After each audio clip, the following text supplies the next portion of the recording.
Bismillahirrahmanirrahim. Alhamdulillahi rabbil alamin. Wa bihi nasta'in ala umuri dunya waddin. Wassalatu wassalam ala ashrafil anbiya wal mursalin Sayyidina wa habibina Muhammadin wa ala alihi wa sahbihi ajma'in. Qala al-musannif al-imam hujjatul islam Abu Hamid Muhammad bin Muhammad Al-Ghazali rahimahullah wa nafa'ana bi'ulumihi fid darain. Panzuril ana ilal izam wa hiya ajsamun salbatun qawiyyatun kaifa khalaqaha min nutfatin sakhifatin raqiqah thumma ja'alaha qiwaman lil badani wa imadan lahu thumma qaddaraha bimaqadira mukhtalifatin wa ashkalin mukhtalifah faminhu saghiru wa kabiru wa tawil wa mustadir wa mujawwafun wa musammatun wa haridun wa daqiq. Walamma kana al-insanu muhtajan ilal harakah bijumlati badanihi wa bi ba'di a'dha'ihi mubtatiran litaraddudi bi hajatihi lam yaj'al 'azmahu 'azman wahida bal 'idhaman katsiratan bainaha mafasilu hatta tatayassara bihal harakah wa qaddara shakla kulli wahidatin minha 'ala wifqil harakatil matlubati biha thumma wasala mafasilaha wa rabata ba'daha bi ba'din bi awtarin ambataha min ahadi tarafail azmi wa alsaqahu bil azmil akhar qarribati lahu thumma khalaqa bi ahadi tarafail azmi zawaida kharijatan minhu wa bil akhari hufaran ghaisatan bihi muwafiqatan li shikliz zawaid litadkhula biha wa tantabika 'alaiha fasara al-'abdu in arada tahrika juz'in min badanihi lam yamtani 'alaihi walau lal mafasil la ta'azzara 'alaihi dzalik ila akhir.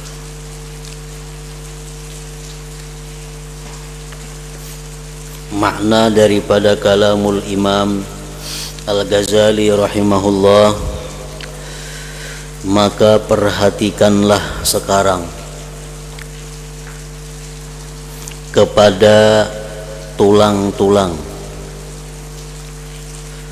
Perhatikanlah sekarang kepada tulang belulang, dan itu adalah tubuh atau benda yang keras lagi kuat. Tulang yang ada di dalam tubuh kita, yang ada di dalam awak kita, itu adalah benda yang keras dan kuat. Bagaimana dia Allah menciptakannya dari air mani yang lemah lagi halus. Bagaimana prosesnya benda yang keras tadi padahal berasal dari air mani yang lemah.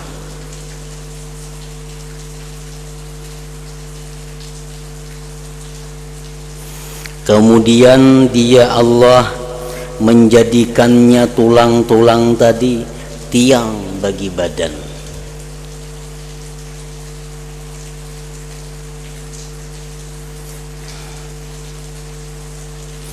Kemudian dia Allah menentukannya dengan ukuran-ukuran yang berbeda-beda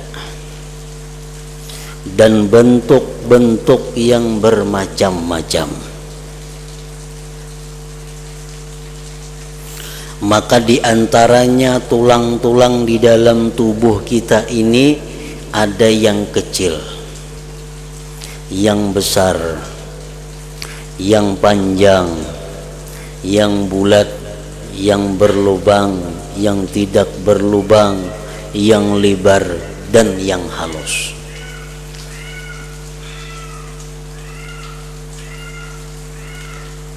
Padahal semuanya itu adalah berasal dari air mani.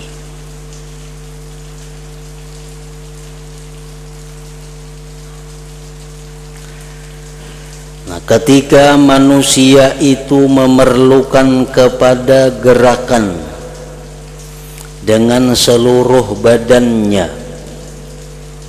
dan dengan sebagian anggota badannya, lagi memerlukan kepada pulang pergi pada segala keperluannya, maka dia Allah tidak menjadikan tulang itu satu tulang, tetapi tulang-tulang yang banyak, yang diantara tulang-tulang itu ada persendian-persendian sehingga mudah bergerak dengannya. Jadi Allah Subhanahu wa ta'ala kadang menjadikan tulang itu satu tulang,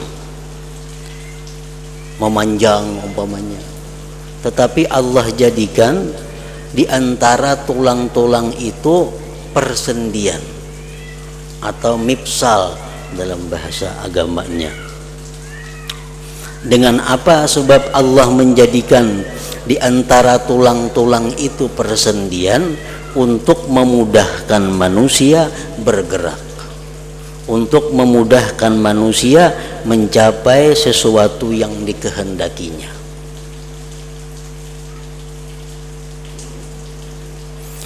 Rasulullah sallallahu alaihi wasallam menyatakan dalam sebuah hadis, khuliqal insanu ala sittina wa thalathimi'ati mifsal. Diciptakan manusia itu atas 360 persendian. Jadi di dalam tubuh kita ada tulang, dan di antara tulang-tulang dalam tubuh itu Allah ciptakan 360 persendian. Macam kita ambil contoh di jari umpamanya. Nah, di jari ini sekali persendian, 2 buting persendian, 3 persendian. Jadi jari telunjuk ini 3 sudah persendiannya. Nah, ini ngarannya adalah mifsal. Allah jadikan ini supaya memudahkan kita untuk memperbuat apa yang kita perlukan. Nah, coba kadadan itu, kadada persendian rata nah macam ini. Makan kada kawa, kalau makan nangka ini. Nah, Allah ulahkan persendian supaya kawa. Jadi ujar Nabi kita, di dalam tubuh itu ada 360 persendian. Lalu sambungan hadis tadi, ala kulli mifsalin sadaqatun. Atas tiap-tiap persendian itu sedekah. Artinya apa? Bahwa setiap persendian-persendian yang ada di dalam tubuh kita itu menuntut kepada kita untuk disedekahi.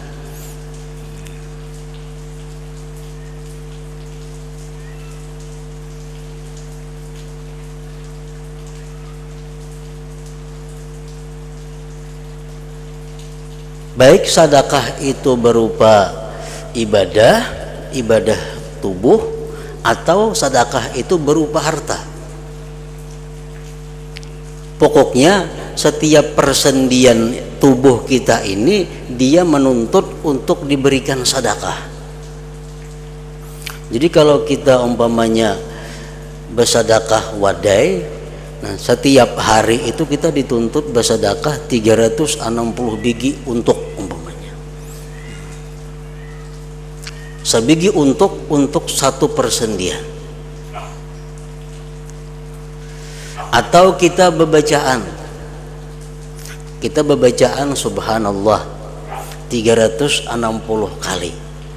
Nah, itu 1 kali subhanallah adalah untuk hak haknya persendian-persendian tubuh tadi. Apabila kita melakukan demikian itu, maka berarti kita telah menunaikan syukur kepada Allah atas persendian yang diberikan kepada kita itu. Artinya kita disuruh mensyukuri nikmat Allah berupa persendian ini. Kita bayangkan betapa sulitnya kita kalau persendian kita ini bermasalah. Duduk ngalih, semuaan ngalih. Nah, itu nikmat Allah yang sangat besar yang wajib disyukuri. Bentuk pensyukurannya macam apa? Ya sedekah tadi. Kita membaca la ilaha illallah 360 kali, itu sudah cukup untuk bukti syukur kita atas persendian yang diberikan itu. Ala kulli mifsalin sadaqah, atas tiap-tiap persendian itu sedekah. Kemudian lagi Rasulullah menjelaskan, wa yujzi'u min zalik rak'atani yarka'uhuma minad duha. Nah, ujar Nabi, dan cukup dari yang demikian itu 2 rakaat yang ia sembahyang dari sembahyang duha. Sembahyang duha artinya kalau kita tiap hari sembahyang duha itu 2 rakaat saja, 2 rakaat sehari sembahyang duha, itu sudah cukup untuk mensadakahi persendian-persendian di dalam tubuh kita yang berjumlah 360 persendian tadi.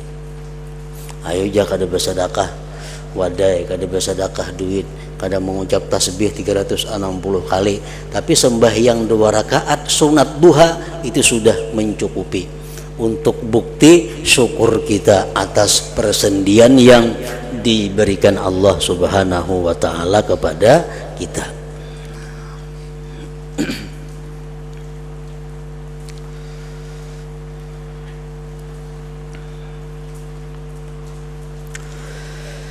Dan dia menentukan bentuk setiap masing-masing daripadanya sesuai atas gerakan yang diminta.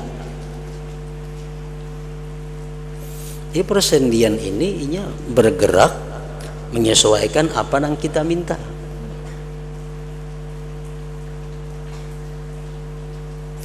Kemudian dia Allah menyambung persendian-persendiannya dan mengikatkan sebagiannya dengan sebagian yang lain dengan tali-tali yang ditumbuhkan dari salah 1-2 tepi tulang. Dan dia Allah meletakkannya dengan tulang yang lain seperti ikatan baginya. Kemudian dia Allah menciptakan pada salah satu dari 2 tepi tulang akan tambahan-tambahan yang keluar darinya, dan pada tepi yang lain akan lubang yang dalam padanya yang sesuai dengan bentuk tambahan-tambahan itu, agar ia masuk padanya dan bersesuaian atasnya. Maka jadilah seorang hamba kalau hendak menggerakkan bagian dari badannya, niscaya tidak tercegah. Dan jikalau tidak ada persendian-persendian, niscaya yang demikian itu sukar atasnya manusia tadi. Nah, jadi kita disuruh memikirkan itu. Bagaimana Allah menciptakan tulang-tulang berasal daripada air mani. Kemudian Allah bukan hanya menciptakan 1 tulang, tapi berbagai macam jenis tulang, berbagai macam jenis ukurannya. Dan lagi Allah Subhanahu wa ta'ala bagaimana menciptakan di antara tulang-tulang itu persendian untuk memudahkan kita bergerak melakukan sesuatu keperluan. Dalam suratul Waqiah, Allah Subhanahu wa ta'ala mengajarkan kepada manusia bahwa apabila kita tafakkur, memikirkan tentang keajaiban, kehebatan ciptaan Allah Subhanahu wa ta'ala, maka Allah memerintahkan kepada kita fasabbih bismi rabbikal azim. Seperti umpamanya dalam suratul Waqiah, afara'aitum ma tumnun a antum takhluqunahu am nahnul khaliqun. Allah bertanya, apakah pendapat kamu, ujar Tuhan, tentang mani yang ada pada kamu? Apakah air mani itu ciptaan kamu atau kami yang menciptakan mani itu?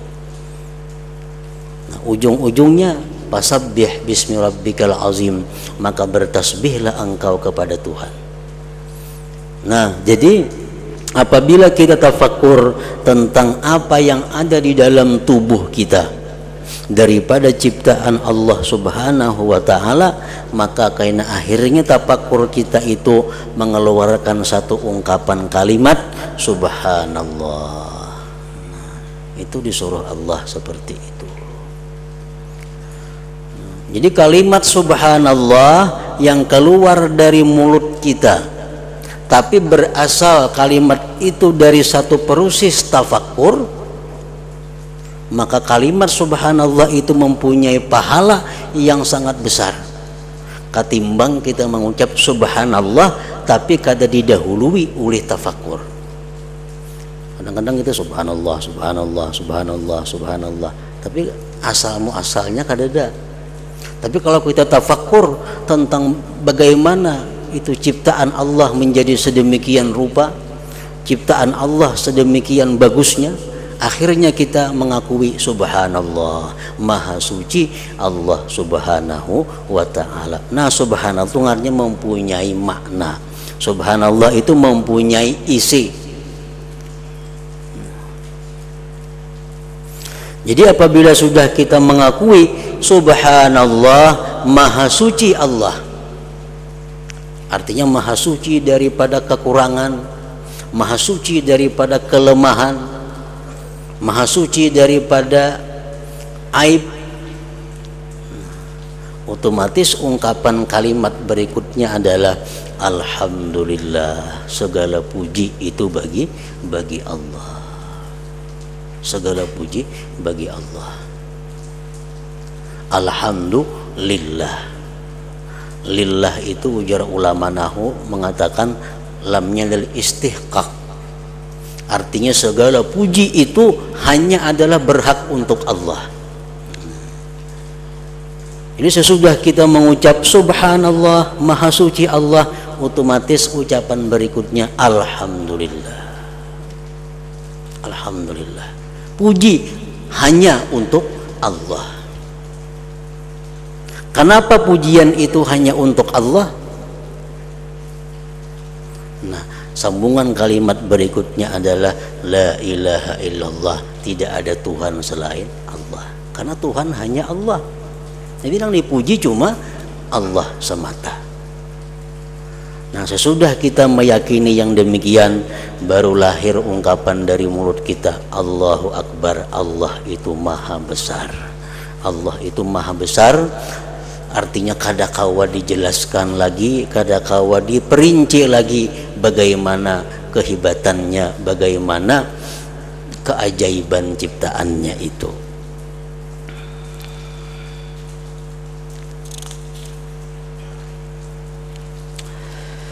Kemudian perhatikan bagaimana Dia Allah menciptakan tulang belulang kepala.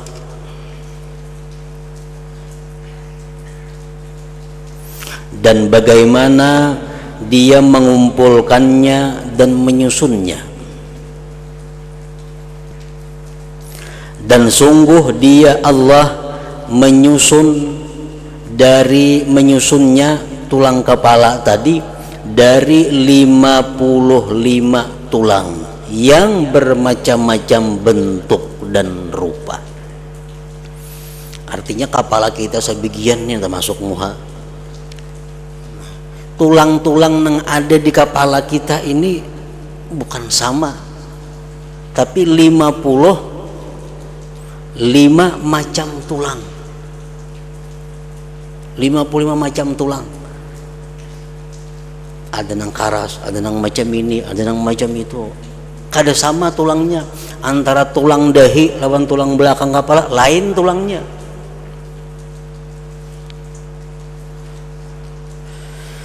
Nah, lalu dia Allah menyusun sebagiannya kepada sebagian yang lain, di mana dengannya pula kepala sama seperti yang kamu lihat. Maka di antaranya ada 6 yang tertentu bagi tempurung kepala, 14 bagi tulang rahang atas, 2 bagi tulang rahang bawah, dan sisanya adalah gigi-gigi. Gigi ini kita kira sama samuaan, padahal lain-lain.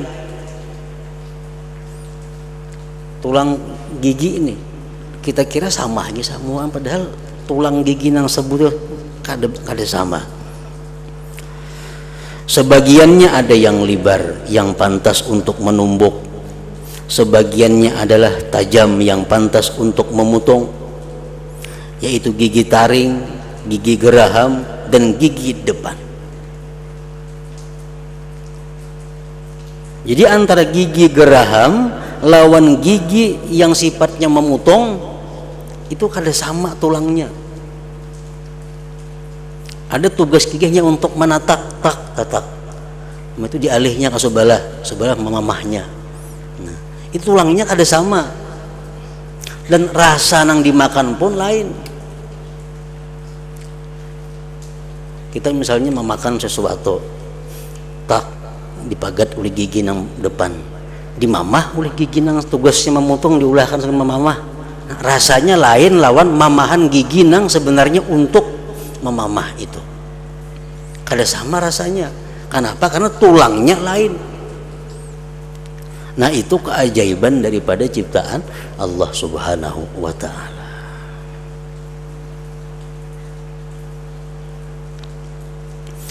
Jadi Imam Al-Ghazali rahimahullah, beliau mengatakan bahwa tafakkur, berpikir itu hendaknya dijadikan semacam wirid. Tafakkur itu hendaknya dijadikan wirid. Artinya setiap hari mesti ada kita sediakan waktu untuk tafakkur itu. Di dalam kitab beliau Tartibul Aurat, beliau menjelaskan tafakkur itu diperlukan, disediakan waktunya. Alangkah baiknya sesudah selesai sembahyang 5 waktu. Nah, kalau kada mampu, sembahyang subuh dan asar. Jadi di situ beliau menyebutkan bahwa mulai waktu subuh sampai terbit matahari, mulai azan subuh sampai terbit matahari, itu hendaknya dibagi 4 macam wirid. Yang pertama di situ kita adakan doa kepada Allah. Yang kedua di situ kita berikan waktu untuk zikir. Zikir macam-macam, misalnya la ilaha illallah kah, salawat kah, tasbih kah. Yang ketiga di situ kita berikan waktu untuk membaca Al-Quran, beberapa ayat kah. Nah, yang keempat kita berikan waktu ada untuk tafakkur. Itu antara azan subuh sampai terbitnya matahari. Jadi itu waktu ada lawas waktunya. Anggaplah misalnya mulai jam 5 kurang seperempat sampai pukul 6. Nah, itu waktu kita bagi 4. Kita di situ ada berdoa, kita di situ ada berzikir, kita di situ ada membaca Al-Quran, dan jangan lupa di situ ada tafakkur. Nah, apa yang ditafakkurkan, yang dipikirkan, tasarah aja apa kan dipikirkan. Nang penting ujung-ujungnya itu adalah merasakan keagungan, kebesaran Allah Subhanahu wa taala.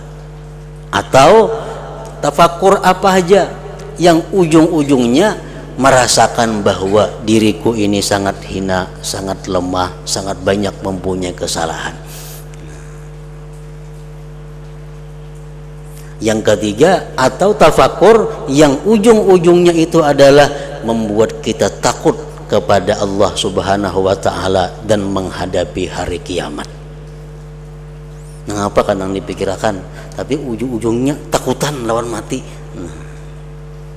Nah, apa kan yang dipikirkan, tapi akhir daripadanya adalah mengakui bahwa aku banyak dosa, aku hamba yang lemah, aku hamba yang hina, yang selalu perlu kepada pertolongan Allah. Atau kita berpikir apa aja, tapi ujungnya adalah mengakui kehebatan dan kebesaran Allah Subhanahu wa taala.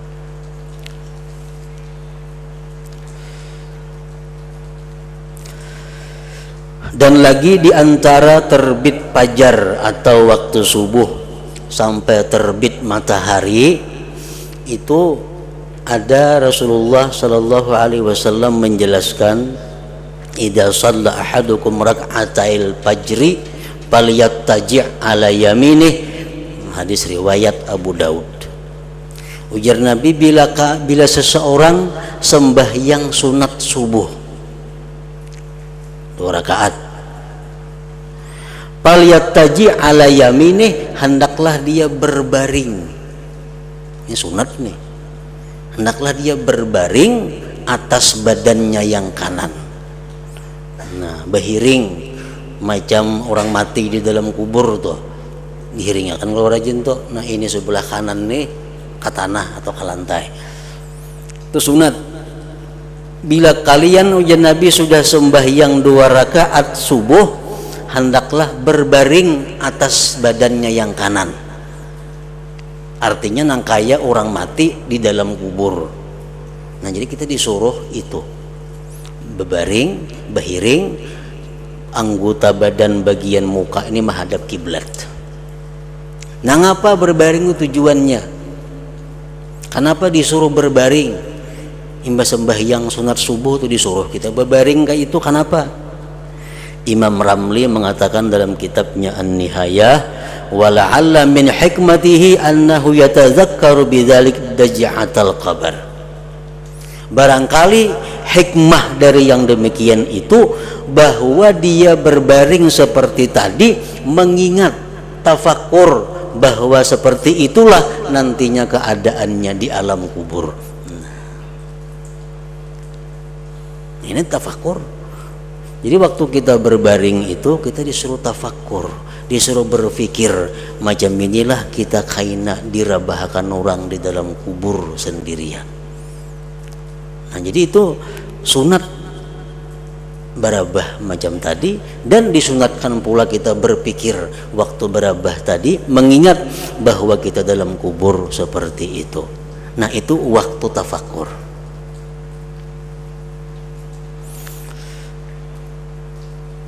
Jadi wirid bukan hanya Quran sajus sehari, wirid bukan hanya salawat 1000 sehari, wirid bukan hanya zikir 1000 sehari, tapi yang lebih penting lagi adalah wirid itu tafakur, karena itu yang paling besar pahalanya.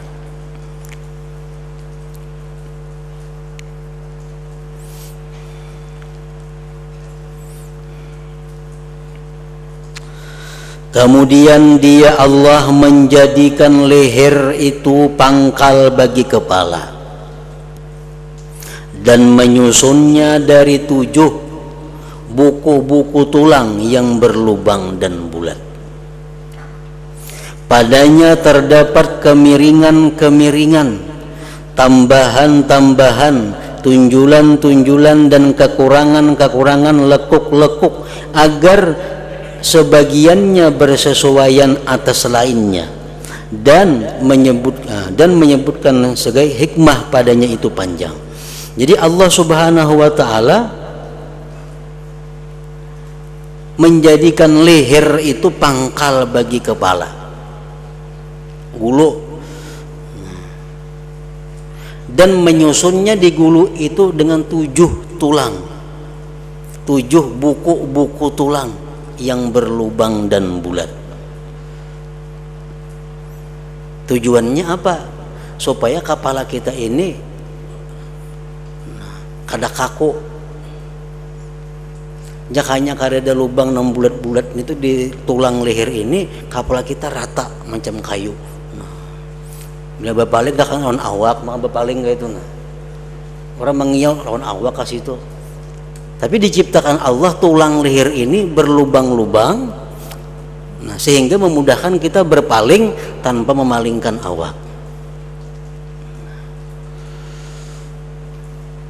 Nah itu salah satu di antara rahasia ciptaan Allah. Dan menyebutkan segi hikmah padanya itu panjang. Apa rahasianya macam itu panjang? Macam jeriji umpamanya, Allah menciptakan jeriji manusia macam ini. Ini pasti ada rahasianya. Kenapa kada rata semua? Rata apa nang kayak ini nah?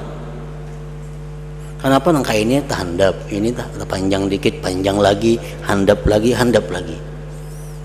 Ini semua ini ada rahasia, ada hikmah yang diketahui oleh Allah Subhanahu wa ta'ala.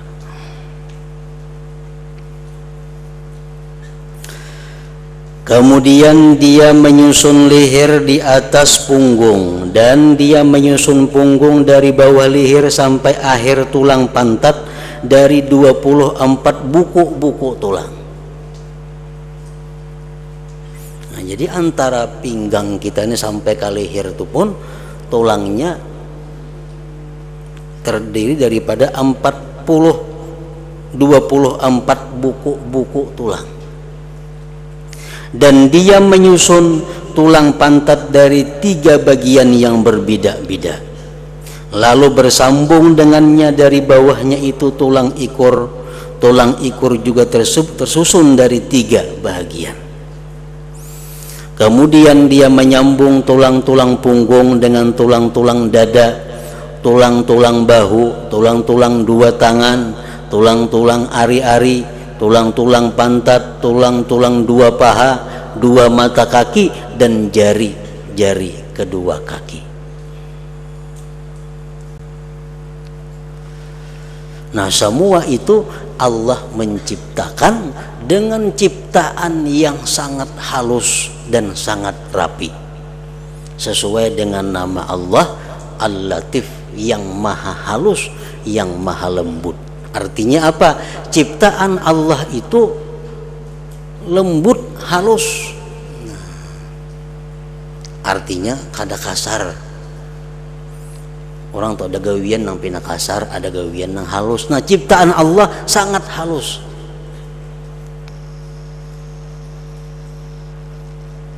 Macam gigi tadi, kalau dilihat sekilas sama tulang-tulangnya, tapi kalau diteliti maka gigi itu berlain-lain tulangnya. Kelihatannya sama daripada halusnya ciptaan Allah Subhanahu wa ta'ala itu. Maka kita tidak akan memanjangkan menyebut bilangan yang demikian itu.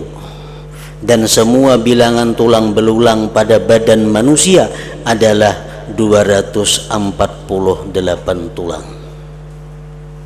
Selain tulang-tulang yang kecil diliputi dengan celah-celah persendian.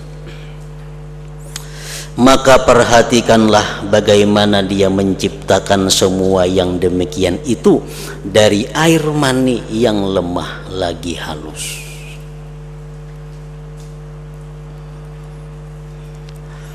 Nah, kita biasa kalau melihat ciptaan, melihat sesuatu ulahan manusia yang begitu baik, begitu indah, maka kita kagum. Dan kita bertakun, itu ulahan mana? Melihat rubut umpamanya, rubut bisa berjalan, rubut bisa menyorong banyu. Kita kagum melihat rubut itu. Dan kita bertakun, ulahan siapa itu? Padahal rubut itu dibanding manusia kada napa-napanya. Disipakin rabah rubut itu. Tapi kita kagum dengan robot itu, luar biasa kagumnya. Padahal diri kita sendiri sangat hebat daripada robot itu. Tapi kita kadang memikirkan siapa yang menciptakan diri kita ini. Kenapa sebabnya kita ini kehilangan wirid yang namanya tafakkur itu? Sedikit orang, sedikit manusia yang menjadikan tafakkur sebagai wirid hariannya. Kenapa sebabnya? Ya mungkin karena keterangan minggu dahulu, yaitu ada 10 sebab yang menyebabkan orang itu terhindar atau lalai daripada tafakkur itu.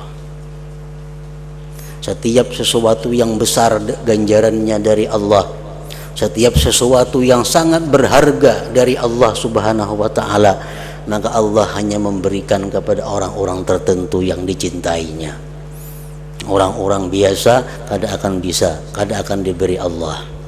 Seperti contohnya tafakkur ini. Tafakkuru sa'atin khairun min ibadati sanah. Berpikir sesaat lebih baik daripada ibadah 1 tahun. Luar biasa. Oleh karena itu Allah kadang memberikan yang luar biasa ini kepada sembarang manusia. Hanya orang-orang yang tertentu yang dapat berpikir yang tafakkur itu. Tidaklah yang dimaksud dengan menyebut bilangan tulang belulang adalah agar diketahui jumlahnya. Sesungguhnya ini adalah ilmu yang dekat yang dapat diketahui oleh para doktor dan orang-orang ahli bedah. Hanya saja maksudnya adalah agar memikirkan daripadanya pada orang yang mengaturnya dan menciptakannya. Bahwasanya bagaimana dia mentakdirkannya dan mengaturnya dan membidak-bidakkan di antara bentuk-bentuknya dan ukuran-ukurannya, dan dia menentukannya dengan ini bilangan yang tertentu. Tulang tangan sekian biji, tulang kepala sekian macam, tulang batis sekian macam, tulang jeriji sekian buting. Itu Allah menentukan yang demikian itu. Karena jikalau dia menambahkan satu kepadanya, niscaya yang demikian itu menjadi malapetaka atas manusia. Sabuting tulang kita labihan jadi masalah. Yang ia memerlukan kepada mencabutnya.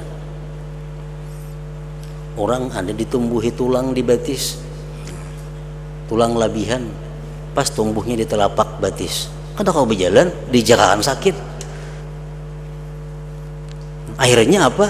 Pas sampai operasi menggayat tulang nang timbul di batis tadi. Nah hanya sedikit lebihan tulangnya sudah menjadi malapetaka bagi manusia. Dan jikalau ia mengurangi satu daripadanya, niscaya demikian itu adalah kekurangan yang memerlukan kepada penambalannya. Gigi kurang sebiji aja ada masalah daripada yang sempurna giginya. Maka seorang dokter ia memikirkan tentang itu untuk mengetahui jalan pengobatan pada menambalnya. Nah, jadi untuk meneliti sekujur tubuh kita ini, nah itu kada mampu saya kung dokter. Berpuluh-puluh dokter itu pun kada lengkap. Makanya ada dokter spesialis mata. Pada mata jangan dan diurusnya. Berpuluh-puluh tahun sekolah urusan mata. Itu pun inya kada mampu mengetahui seluruh permasalahan mata. Ada dokter ti hati, telinga, tenggorokan, hidung itu. Nah, nang dikajinya bertahun-tahun hanya urusan telinga, tenggorokan, hidung. Ada dokter jantung, ada dokter kulit. Dokter kulit ada, orang getalan apa ngarannya ini sekolah itu punnya kada kawa seluruhnya mengetahui apa-apa penyakit kulit. Nah jadi Allah Subhanahu wa ta'ala menciptakan manusia ini, dan manusia kada akan mampu untuk mendalami apa-apa ciptaan Allah di dalam tubuh ini, walaupun berbagai macam ahli, berbagai macam spesialis terkumpulan mengetahui rahasia ciptaan Allah yang ada dalam tubuh manusia.